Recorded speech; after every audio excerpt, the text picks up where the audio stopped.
Problem થાય હું તો મને જય શ્રી કૃષ્ણ, જય ગણેશ. આજે વિશ્વ વિકલાંગ દિવસ 3 ડિસેમ્બર છે અને રાષ્ટ્રીય અંધજન મંડળ આણંદ જિલ્લા શાખા આ પ્રજ્ઞાચક્ષુ અને દિવ્યાંગ વ્યક્તિઓ માટે કામ કરતી વિશ્વ આણંદ આખા દેશમાં સમાયેલી સંસ્થાઓમાંની એક ડિસ્ટ્રિક્ટ બ્રાન્ચ છે. અને અત્રે આજે અહીંયા ગણપતિ મંદિરના પટાંગણમાં ભાગવતજી સપ્તાહનું અહીંયા આયોજન કરવામાં આવ્યું છે. આ આયોજન કરવા પાછળનું વિશિષ્ટ કારણ એ છે કે આટલા સરસ દિવસે, વિશ્વ વિકલાંગ દિવસે, કોઈ દિવ્યાંગ વ્યક્તિ હોય જે સંપૂર્ણ બ્લાઇન્ડ છે, ડૉક્ટર કુણાલ શાસ્ત્રીજી, તેઓ ધર્મશાસ્ત્રમાં MA કરેલું છે, પોતે શાસ્ત્રોમાં PhD કરેલી છે, 400થી વધારે જેમણે પારાયણ કથાઓ કરેલી છે અને સંગીતના વિશારદ પ્રથમ નંબરે થયેલા છે.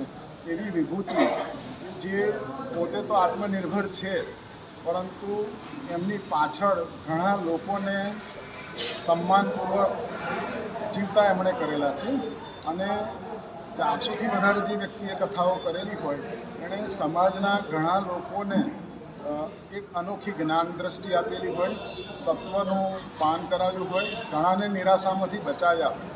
તો આટલી પ્રખર વ્યક્તિના દ્રષ્ટાંત દ્વારા આજે સમગ્ર સમાજમાં અમારે એક એવો મેસેજ કરવો હતો કે દિવ્યાંગ વ્યક્તિઓ એક ઉત્તમ ઉદાહરણ હોઈ શકે કે જે સમાજને બહુ સરસ રીતે મદદરૂપ થઈ શકે. આપણે એમને જે વિચારા ગણવા, એને બદલે સમાજ માટે કેટલા બધા ઉપયોગી થઈ શકે જો એમને આપણા જેવા સમાજનો સહકાર હોય.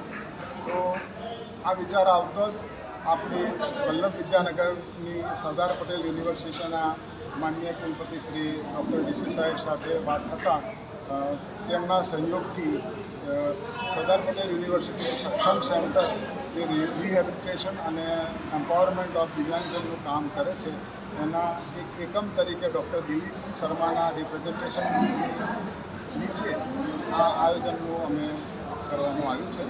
અને વિશેષ કરીને આ પટાંગણ જે અમને મળ્યું છે તે રાકેશભાઈ પટેલ સિદ્ધિવિનાયક દેવ મંદિરના ટ્રસ્ટી છે, એમણે ખૂબ અમને તન મન ધનથી સહકાર આપ્યો છે. આ આયોજનનો પહેલા દિવસે પોથીયાત્રાનો જે કાર્યક્રમ હતો તે અમે સોનલબેન પટેલ કે જેઓ સમાજ સેવિકા છે અને ધારા સુપર સ્ટોરના માલિક પણ છે અને અમારા ટ્રસ્ટી પણ છે, એમને ત્યાંથી અમારા બાળકો સાથે નાચ ગાન વાસ્તે ગાસ્તે કર્યો, જેમાં ઘણા બધા અમારા દાતાઓ અને સમાજના ભક્તો જોડાયા હતા. આ કથાનું પાન 8 તારીખ સુધી ચાલશે. એનો સમય છે દરરોજ 2:30 વાગ્યાથી સાંજે 6 વાગ્યા સુધીનો. 2 થી 3 મારા જે દિવ્યાંગ બાળકો છે ખૂબ સુંદર ભજન કીર્તન કરશે, જેઓ પોતે સક્ષમ છે આ સમાજને સરસ ગાન બજાન દ્વારા આનંદ કરાવી શકે એવું. અને 5:30 વાગે દરરોજ આરતી થશે. તો સમાજના દરેક ભાવિ ભક્તોને, અમારી સંસ્થાના જેટલા સહાયક છે, શુભેચ્છકો છે, એ દરેકને આમાં સહભાગી થવા માટે મારું આમંત્રણ છે.